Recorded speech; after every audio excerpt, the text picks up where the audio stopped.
La dernière réunion entre le gouvernement et les représentants de l'école privée, des progrès auraient été réalisés, mais les résultats des discussions ne seront connus qu'après le Conseil des ministres de mercredi.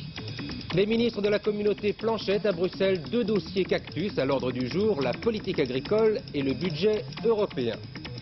À Lausanne, c'est le congrès de réconciliation libanais qui s'est ouvert ce soir. 9 personnages en quête d'un accord qui décidera de l'avenir du Liban. La 5e étape de Paris-Nice interrompue par des manifestants. Après avoir fait le coup de poing, Bernard Hinault parlait d'abandonner, mais tout va bien ce soir. Il est 3e au classement général. Mesdames, Messieurs, bonsoir. Une étape bousculade dans la course Paris-Nice. On attendait du sport et c'est un pugilat auquel on a assisté quand les ouvriers des chantiers navals de la Ciotat ont interrompu cette 5e étape. Une étape qui conduisait les coureurs de Miramas à la Seine-sur-Mer. La course a dû être neutralisée pendant une dizaine de kilomètres après un échange de coups de poing entre Bernard Hinault et les manifestants. Hinault entendait poursuivre sa route, ce que ces mêmes manifestants n'ont pas apprécié. Lionel Chamoulot.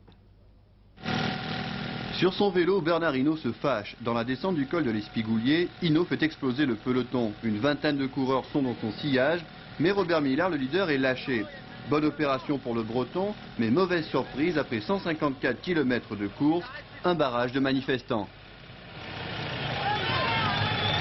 Oh là là, Hinault par terre!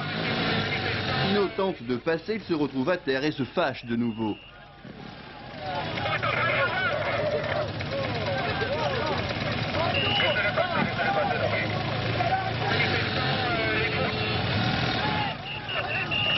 Comme les agriculteurs à Ancière-Merlette, les sidérurgistes à Fontaine-au-Pire à l'occasion du Tour de France, cette fois ce sont les ouvriers des chantiers navals de la Ciotat et les mineurs de Gardanne qui bloquent les coureurs du Paris-Nice.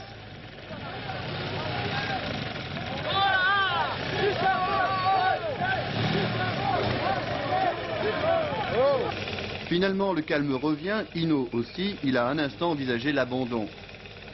Les organisateurs donnent donc un nouveau départ à 25 km de l'arrivée en tenant compte des écarts acquis. Le groupe Hinault conserve son avance et à l'arrivée à Seigne, Eddy Plancart l'emporte devant Kelly et Hinault. Classement général premier Kelly avec 32 secondes d'avance sur Roche et 41 sur Hinault, 3e. Les jeux sont faits ce soir dans la querelle qui empoisonne les rapports entre l'école publique et l'école privée. Le gouvernement et les partisans du privé se sont retrouvés ce matin pour une ultime réunion au ministère de l'Éducation, une rencontre qui devait permettre de débloquer les deux verrous de la négociation, une négociation à laquelle, je vous le rappelle, les laïcs n'assistaient pas. Alors on attendait beaucoup de cette réunion de la dernière chance et apparemment des progrès ont bien été réalisés. Reste à savoir si tout est réglé pour autant. Voici la réponse de Dominique Lory. 13h45, fin de la négociation. Le père Guiberto annonce immédiatement pas de déclaration. Mais les sourires en disent long. Le 4e point finalement. Aucune déclaration à faire. Mais je vois quand même que vous avez l'air très confiant, non? Pas du tout, c'est parce que vous avez le sourire, vous. Bon, très bien. Bon, si vous permettez... En fait, si les représentants de l'enseignement catholique paraissent confiants, c'est peut-être parce qu'ils ont obtenu, les 3 premiers points étant en voie de règlement, quelques assurances sur le 4e, la titularisation des maîtres. C'est justement sur ce point que la négociation bloquait. Le 13 janvier, le ministère proposait l'intégration des maîtres du privé dans la fonction publique. 3 semaines plus tard, contre-proposition de l'enseignement catholique qui demande la création d'un statut spécifique pour tous les enseignants du privé. Aucun accord ne semblait possible jusqu'à la rencontre de ce matin. D'après ce que j'ai pu savoir ici au ministère de l'Éducation nationale, on s'orienterait vers un compromis sur ce fameux 4e point. On se dirige vers la création d'un statut spécial, pas encore très bien défini, disons en gros, que la garantie d'emploi des enseignants est assurée, enseignants qui conserveraient une certaine autonomie. On en saura bien plus au prochain Conseil des ministres, mercredi. J'ajoute tout de même que tout n'est pas définitivement réglé. Un collaborateur d'Alain Savary m'a déclaré sous forme de boutade, la négociation est terminée, les discussions sur les détails commencent, mais le plus dur est fait.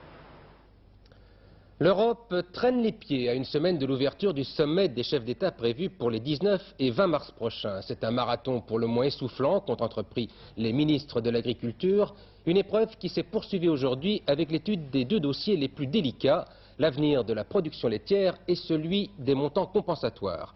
Avec une bonne nouvelle pour les Français puisque sur ce dernier point, un accord est en passe d'être trouvé. De Bruxelles, Jean-Louis Calmejane. Pour les ministres de l'Agriculture, le problème des montants compensatoires monétaires est réglé. Par contre, ils piétinent, c'est le moins que l'on puisse dire, pour essayer de régler le problème des excédents laitiers européens. Les montants compensatoires monétaires tout d'abord, on va les éliminer en 3 étapes, ce qui concrètement pour les agriculteurs français représente une augmentation de prix en moyenne de 6%. Par contre, cela représente pour les agriculteurs hollandais et allemands une baisse de leur prix qui sera compensée par des mesures fiscales ou des mesures budgétaires. La balle est maintenant dans le camp des chefs d'État et de gouvernement qui se réuniront ici même à Bruxelles les 19 et 20 mars prochains. Pour le lait, la négociation est beaucoup plus serrée. Aucun pays ne veut découvrir ses cartes. Tous ne sont pas d'accord pour diminuer la production laitière européenne. Et à l'heure qu'il est, la France, quant à elle, semble isolée. Peut-être va-t-on tenir compte des différences de production de chaque pays. C'est dans cette ambiance de négociation très serrée qu'un millier d'agriculteurs se réclamant du MODEF, le mouvement de défense des exploitations familiales d'obédience communiste, ont manifesté en fin de matinée ici à Bruxelles, dans le calme, devant le palais Charlemagne, alors que les ministres continuaient de plancher. Et François Guillaume était à l'Élysée cet après-midi pour parler de ces problèmes. À sa sortie, le président de la FNSEA a déclaré que les producteurs de lait étaient prêts non pas à réduire leur production, mais à la maîtriser à son niveau actuel. Une condition toutefois pour François Guillaume, il faut mettre un terme à l'importation abusive de produits laitiers extérieurs à la communauté. Écoutez-le à sa sortie de l'Élysée. Nous avons indiqué que, quant à nous, nous avions une attitude constructive, que nous étions capables, comme toujours, de faire des propositions réalistes, mais que, par contre, nous ne pouvions pas laisser abandonner les producteurs de lait, lesquels, comme chacun sait, sont souvent des petits et des moyens producteurs, ont des contrôles, ont des contraintes de travail qui sont quand même très lourdes, et ont un revenu qui n'a cessé de se dégrader depuis 10 ans. Donc il n'est pas pensable pour nous de faire accepter à des producteurs de lait les sacrifices importants que réclame la Commission. Je crois que les choses sont claires de ce côté-là. Les ministres de l'Agriculture n'étaient pas les seuls à plancher aujourd'hui à Bruxelles. Leurs collègues des Affaires étrangères et des Finances étudiaient autour d'un autre tapis vert le difficile problème du budget de la communauté. Il est vrai que tout cela est mêlé de près ou de loin. Georges Bortoli.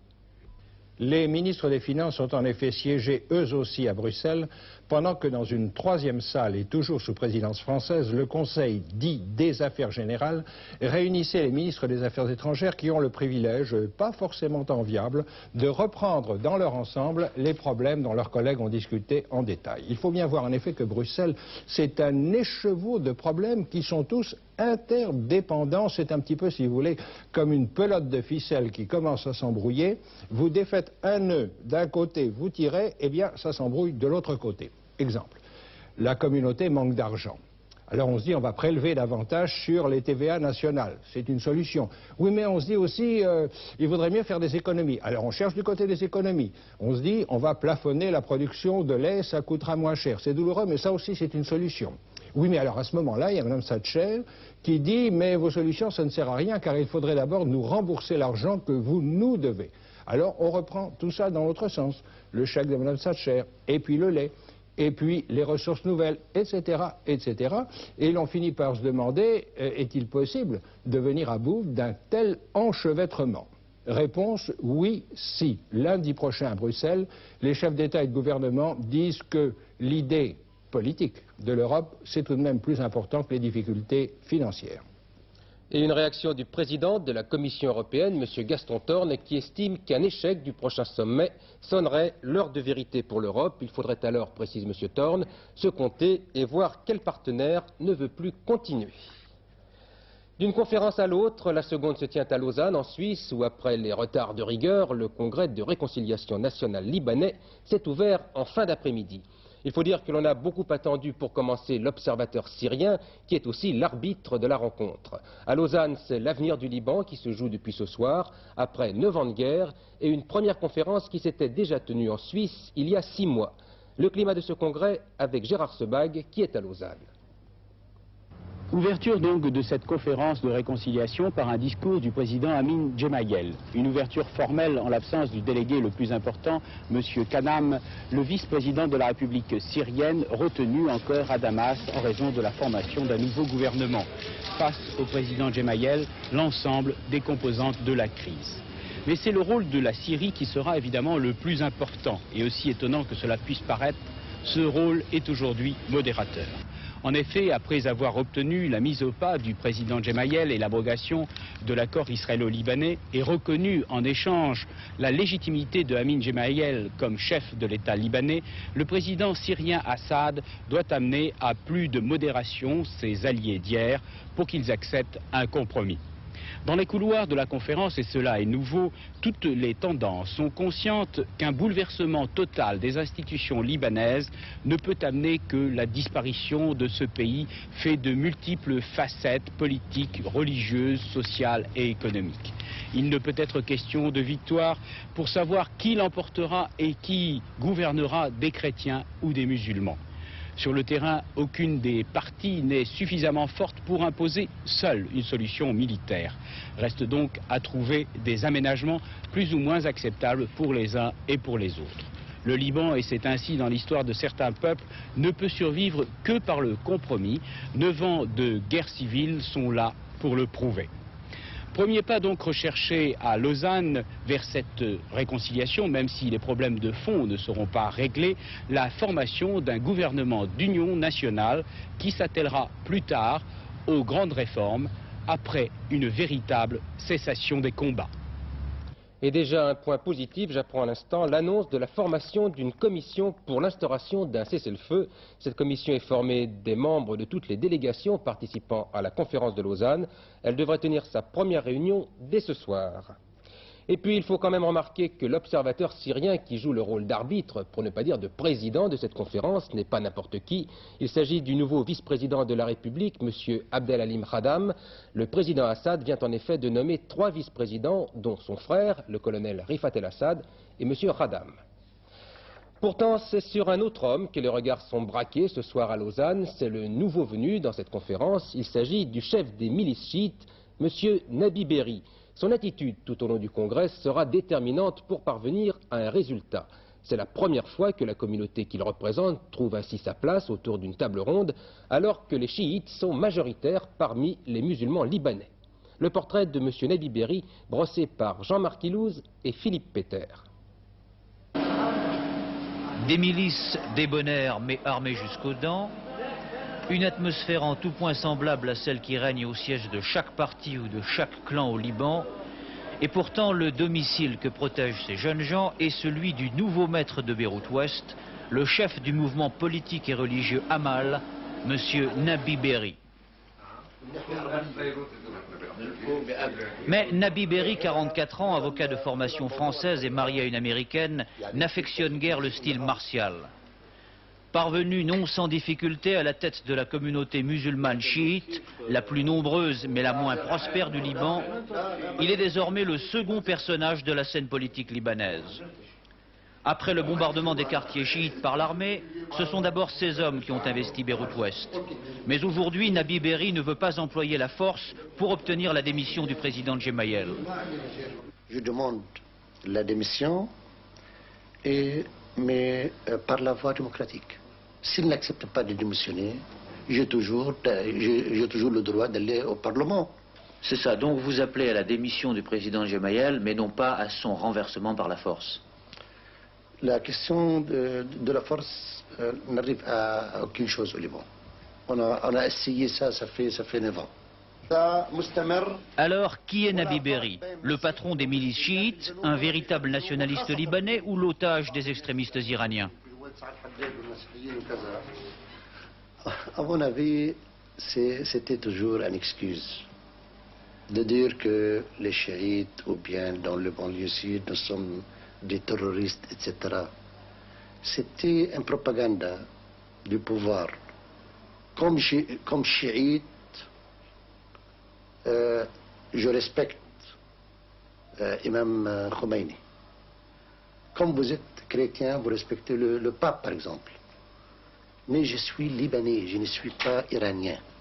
Je représente les déshérités au Liban. Je ne représente pas les chiites. Je représente n'importe quel déshérité.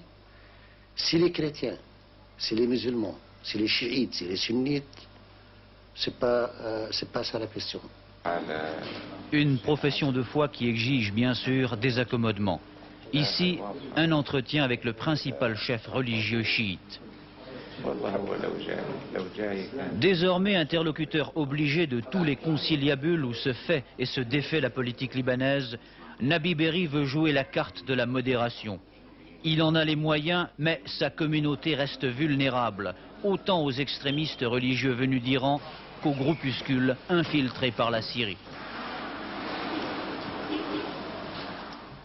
3 blessés iraniens, victimes probablement d'armes chimiques, sont arrivés ce soir à Paris pour y être soignés. Ils font partie de 11 soldats gazés et brûlés qui viennent d'arriver en Europe. 5 seront soignés en Suisse, 3 en Grande-Bretagne et 3 autres en France. C'est à la demande de Téhéran que la France a accepté de soigner ces soldats. Le fils du Shah d'Iran ne s'était que très rarement exprimé depuis le début de la guerre du Golfe, une guerre qui a fait plus de 200 000 morts. Le fils du Shah, donc, qui était ces dernières semaines au Maroc, a expliqué à Maurice Werther comment il interpréta cette guerre et son issue. L'Iran a 3 fois plus de revenus, a 3 fois plus de profondeur stratégique, a 3 fois plus d'armement. Et donc, éventuellement, si cela continue, s'en sortira victorieuse. Cependant, il faut savoir que si ce sont les Iraniens, le peuple iranien qui gagne, ils ne recherchent que l'intégrité territoriale de leur pays, respectent leurs frontières. Si c'est Khomeini qui gagne, alors là c'est autre chose. Car ils ont eux-mêmes officiellement prononcé qu'ils, premièrement, ils ne tiennent pas en compte, ils ne respectent pas les frontières, ni le droit international. Ils cherchent à, croyez-moi, à continuer cette exportation de leur idéologie fanatique et veulent se servir de la religion de l'islam en tant qu'une arme contre l'intérêt du monde libre. Après une accalmie la semaine dernière, la majorité enregistre un nouveau recul au lendemain des élections partielles de ce week-end. Elle n'a progressé que dans le canton de Salvetat-sur-Agout, dans l'Hérault, mais elle n'a même pas pu atteindre la barre des 6% à l'élection cantonale de Vincennes-Fontenay, où elle est éliminée dès le premier tour. Et surtout, elle a perdu l'élection municipale de Limeil-Brévannes. Jean-Louis Le Seine. Après une année de turbulence, Limeil-Brévannes a retrouvé aujourd'hui la sérénité. Une sérénité qui contraste avec l'effervescence de la nuit dernière pour ce dépouillement non-stop qui aura duré de 20h à 2h30 du matin. De toute évidence, personne ici ne souhaitait voir annuler le scrutin. Toutes les précautions étaient prises, barrières, fils de fer, éclairage de secours, bulletins comptés et recomptés. 24. Le butin est là. Et puis les derniers conseils d'un président de bureau de vote qui a eu quelques mois pour potasser son code électoral. Il ne faut pas Berchal ou Bessières, mais liste Berchal, liste Bessières. Manuscritement, c'est bon. Il aura fallu attendre 1h du matin pour obtenir les résultats définitifs et officiels. La victoire nette cette fois, près de 400 voix d'avance de la liste d'opposition menée par le RPR Gérard Bessières, qui arrivait peu après triomphalement à la mairie. Mais avant la proclamation, il faudra encore patienter pour d'ultimes vérifications.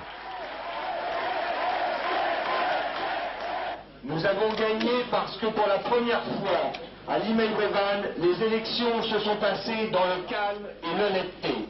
Maire des tricheurs, non. Maire de tous les Brévanais, oui. Pendant ce temps, l'ancien maire communiste, le docteur Berjal, se refusait à toute déclaration. Il est vrai que dans l'opération, M. Bessières a fait plus que gagner le fauteuil de maire unique cette fois.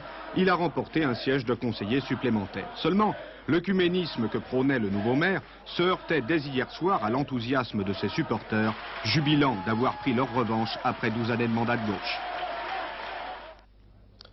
Des aveugles maltraités et probablement escroqués dans une maison qui leur était pourtant consacrée en Haute-Loire, une affaire qui fait beaucoup de bruit dans la région où les propriétaires de cette maison, 2 notables, sont maintenant poursuivis par la justice. Patrice Pellet. Pendant 20 ans, Albert Garnier a été considéré comme le maître de cette maison pour aveugles qu'il ne voyait lui non plus, presque plus. Et pour cause, il était presque aveugle, lui aussi. Directeur de cette maison, il doit répondre aujourd'hui d'abus de confiance, de faux et de violence sur personne en état d'être protégé. Il y a 4 ans, le maire avait passé une demi-journée dans l'établissement. déjà des pensionnaires s'étaient plaints. En effet, ce qu'Albert Garnier et Pauline, sa femme, appelaient un dirigisme nécessaire, s'était transformé au fil des années en régime de punition. Un exemple, plus de vêtements et de cannes. Conséquence directe, plus de sorties pour les pensionnaires. D'autre part, les policiers de Clermont-Ferrand ont découvert des liasses de bons du Trésor pour une valeur de 800 000 francs volés aux pensionnaires. Le détail des comptes laisse aussi supposer d'autres malversations, notamment au préjudice de l'action sanitaire et sociale. Aujourd'hui, les époux Garnier sont en cellule. Le village respire. L'image de ce couple de notables, que les pensionnaires aveugles n'avaient jamais vu, restera pour longtemps en prison. On a beaucoup parlé ces derniers mois de la résonance magnétique nucléaire. La RMN, comme on l'appelle, c'est une sorte de super scanner déjà utilisé dans d'autres pays. Aujourd'hui, la technique française est au point et les malades commencent à y avoir accès. Mais dans un premier temps, c'est dans l'usine de fabrication des appareils qu'ils doivent se rendre pour faire pratiquer l'examen. Martine Alain Regnault nous explique pourquoi. Eh oui, la technique est enfin prête, mais les hôpitaux pas encore. En attendant, les ambulances vont à l'usine. Depuis 2 mois, malades et médecins se rendent ainsi en banlieue parisienne pour pouvoir bénéficier en avant-première de la RMN, résonance magnétique nucléaire. Cette jeune femme, par exemple, elle vient demander la réponse à un problème qu'aucune autre technique, y compris le scanner, n'a pu résoudre à ce jour. Une malformation de naissance aggravée par une chute la fait affreusement souffrir et l'oblige à porter une minerve depuis 12 ans. Elle attend de l'aimant superpuissant contenu dans cette cage de cuivre qui lui donne à l'aide d'un ordinateur un diagnostic précis. Pas besoin de se déshabiller, aucune injection ni préparation. Il faut en revanche immobiliser soigneusement sa tête avec du sparadrap, puis qu'elle s'arme de patience pour passer 1 à 2 heures dans le tunnel de l'appareil sans bouger d'1 millimètre. Ça va, madame? Ma foi. Fermez les yeux et on y va. Seule dans la machine, elle n'a désormais pour communiquer avec l'extérieur en cas de besoin que l'aide de cette poire. Bon, vous me donnez votre main, je vous montre la poire, la droite. Ça va. On peut y aller. Pendant le premier examen qui dure 20 minutes, elle nous confie ses premières impressions. Ça va, madame? Ça va. Et ce qui est assez désagréable au démarrage, c'est qu'on a l'impression qu'on nous coupe l'air, vous voyez, hein? Mais après, une fois qu'on est installé, bon, je dis pas que c'est la grande surface, hein, mais ça va. C'est le tunnel de l'ennui. La musique, c'est vraiment une bonne chose, hein. Chaque examen est interprété sur l'ordinateur au fur et à mesure pour être assuré d'obtenir la meilleure image possible, aussi nette qu'une coupe anatomique. Ensuite seulement, on peut envisager un autre axe. En 2h30, sans bouger, le cou de la malade est examiné sous tous les angles et l'on peut en discuter sitôt sorti. Une coupe frontale, c'est-à-dire une coupe qui passe comme ceci. Voilà. Hein? Alors, voici votre moelle qui est le problème. Là, vous voyez, hein, vous êtes totalement en biais, ça c'est pas normal. Ah ouais. Et ça explique ces gonflements de bras et Oui, parce que vos racines doivent être coincées. Oui, c'est ça. Oh, c'est des images super. Regardez ça si j'ai un beau profil. Et vous pensez que j'arriverai à l'enlever, cette saleté de minerve? Attends. Je l'espère. Oui. Il faut voir maintenant les orthopédistes hein, qui, eux, pourront vous répondre de façon... Bon, on a déjà fait des progrès, c'est certain. Avec ces éléments, je pense qu'il faut aller un peu plus loin. À raison de 2 à 5 malades par jour à l'usine, les médecins commencent à diagnostiquer toutes sortes de pathologies, des tumeurs aux scléroses en plaques. Et ainsi, les aimants très puissants utilisés pour la RMN font chaque jour un peu plus leurs preuves. Et leur champ magnétique énorme risque de perturber tout ce qui peut être aimanté dans le voisinage. C'est pour éviter que d'autres matériels médicaux soient perturbés par ces machines qu'il faut leur construire des sites spéciaux. Et c'est pourquoi, alors qu'elles sont prêtes, elles ne seront à l'hôpital que dans 6 mois. Avant la fin de l'année, il devrait y avoir 5 appareils de RMN en France et le secrétaire d'État à la Santé ira lancer demain les travaux du premier site hospitalier qui lui est affecté. On dit que nous en avons tous un, mais il est bien rare de le rencontrer car nos sosies prennent un malin plaisir à nous éviter, semble-t-il. C'est peut-être pourquoi il y avait un concours d'amateurs dans cette discipline quand même très étonnante. Cela se passait à Nice et seules les vedettes y étaient singées. Jean-Claude Darigo. Brrr, qu'il était laid, le Popeye du Festival des Sosies. Sa Majesté, la Reine d'Angleterre, n'a pourtant pas hésité à le côtoyer, pas plus qu'elle n'a boudé Liz Taylor, la Cléopâtre d'un soir. Carlos et Dalida, copies presque conformes, ont tenu le devant de la scène via le playback, tandis que Michel Sardou racontait ses premières expériences d'adolescent.